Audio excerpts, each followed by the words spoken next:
Hello बच्चों, let's see the question, and here the question is that differentiate the ground state and the excited state electronic configuration of carbon atom.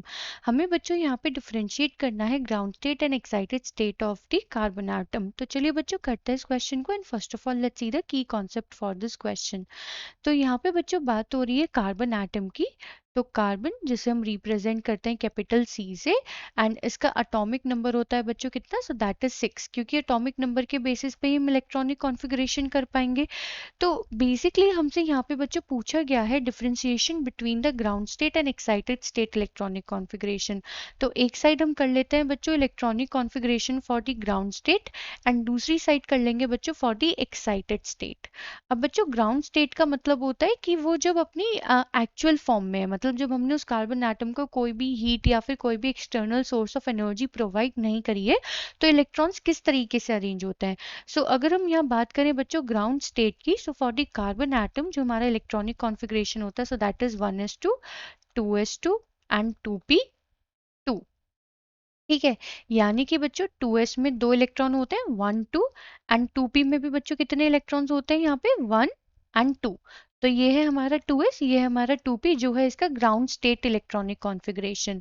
लेकिन बच्चों excited state में होता क्या है कि जब कोई भी एक्सटर्नल सोर्स ऑफ एनर्जी मिलती है फॉर कार्बन, तो इलेक्ट्रॉन क्या करता है बच्चों, इस s ऑर्बिटल से यहाँ से जो हमारा ये एक इलेक्ट्रॉन है वो एक्साइट होके कहाँ चला जाता है, हमारे p ऑर्बिटल में चला जाता है। ठीक है, तो यहाँ पे बच्चों जब हमारी एक्साइटेड स्टेट में इलेक्ट्रॉनिक कॉन्फ़िगरेशन होती है, so that is 1s2 2s 1 and 2p3।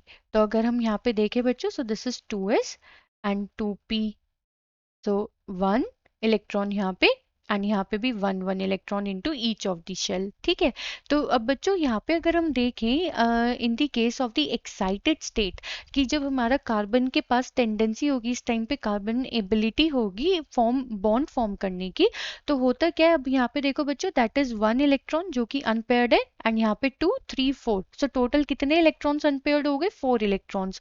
तो बच्चों यही 4 इलेक्ट्रॉन्स क्या कर सकते हैं, रिएक्शन में इन्वॉल्व होते हैं, जिसकी वजह से जो हमारा कार्बन है वो कैसा कहलाया जाता है, टेट्रावेलेंट इन नेचर। ठीक है, क्योंकि बच्चों जो हमारी ये 2p है यहाँ पे 3 इलेक्ट्रॉन्स आ गए ना, तो ये हमारी कैसी स्टेट हो गई, ये हाफ फिल्ड की स्टेट हो गई, यानी कि थोड़ा सा स्टेबल हो जाता है ये इस टाइम पे, कि इस टाइम पे कार्बन के पास ज्यादा एबिलिटी होती है to undergo the reaction. So हमसे क्वेश्चन में ये पूछा गया था to do the differentiation between the electronic configuration in the ground state and the excited state. So I hope बच्चों आपको ये क्वेश्चन समझ में आ गया होगा। Thank you.